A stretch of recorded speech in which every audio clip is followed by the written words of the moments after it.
Hello and salam UiTM di hatiku to our lecturer Sir Junaidi and to our fellow classmates. Today, we will be discussing on Chapter 7 Foreign Sector, which includes a comprehensive overview of the table of contents covering the contribution, impact of globalization, an overview of Malaysia's trade balance, and last but not least, an overview of the exchange rate. Before we start, let me introduce myself. My name is Dedra Harimis, and next is my partner, Winley binti Edwin. What is foreign sector? The foreign sector is a crucial component of a country's economy involving international trade and services, foreign investment, and other foreign relations. It is also a basic macroeconomic sector that includes everyone and everything outside the political boundaries of the domestic economy.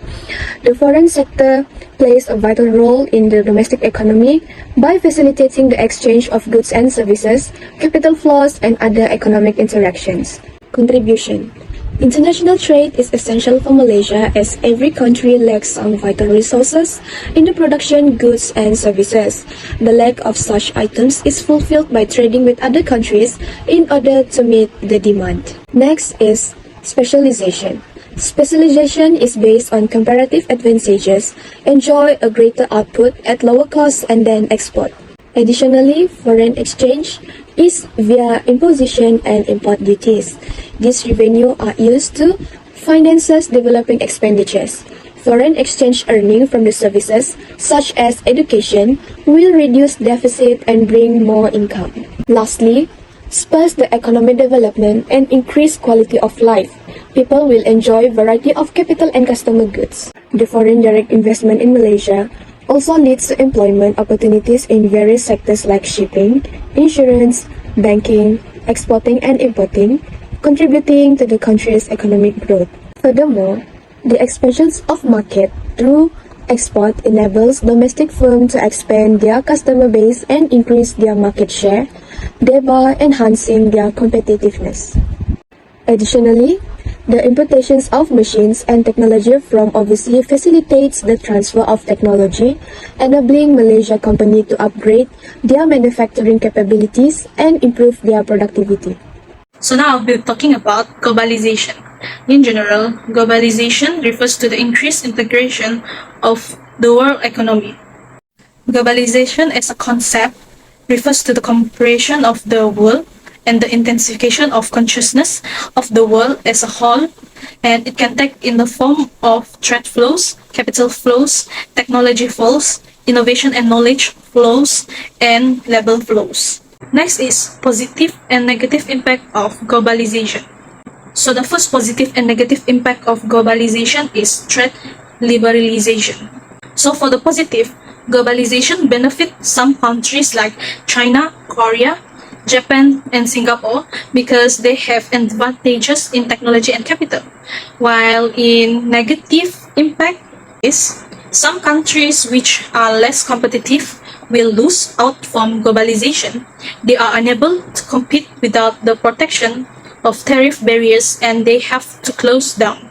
The second positive and negative impact of globalization is international finance. So for the positive impact, FDI capital mobility and the foreign portfolio investment will grow of emerging markets, and liberalization of financial markets will increase investment in security markets and portfolio investment.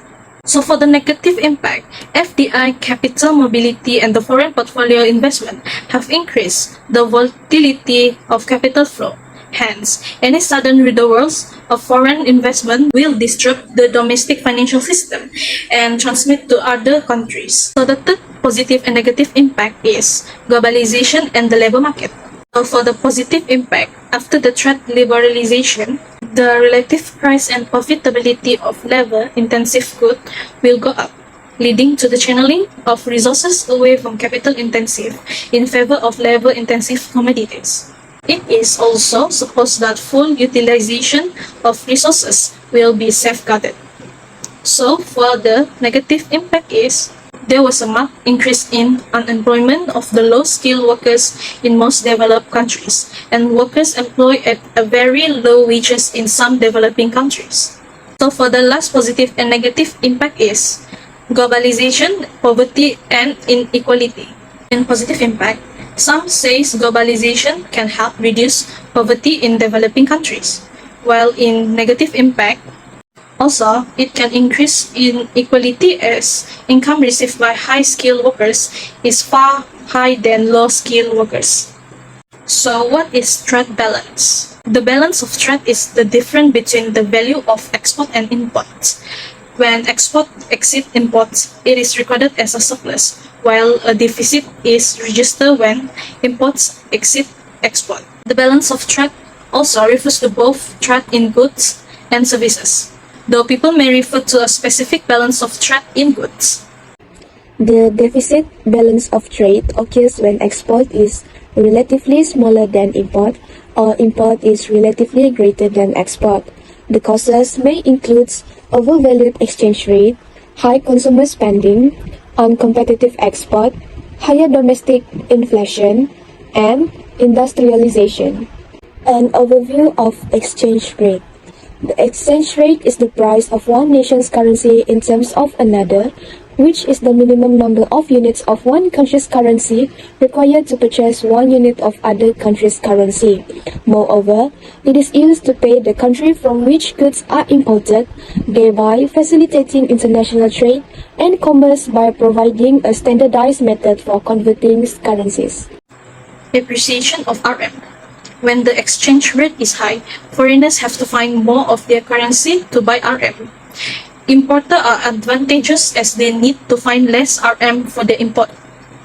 So for the depreciation of RM, when the exchange rate is low, foreigners need less of their own currency to buy RM. Exporters are advantaged as price of their goods has fallen on overseas market to QD increase. So the last topic is factors affecting the exchange rate. The first factors is differential in inflation. Higher inflation exhibit lower currency value. The second factors is differential in interest rate.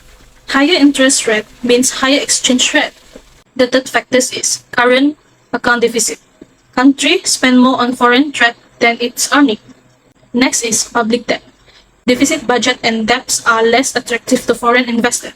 If government prints currency, it causes inflation and decrease in exchange rate. Factor 5 is term of trade.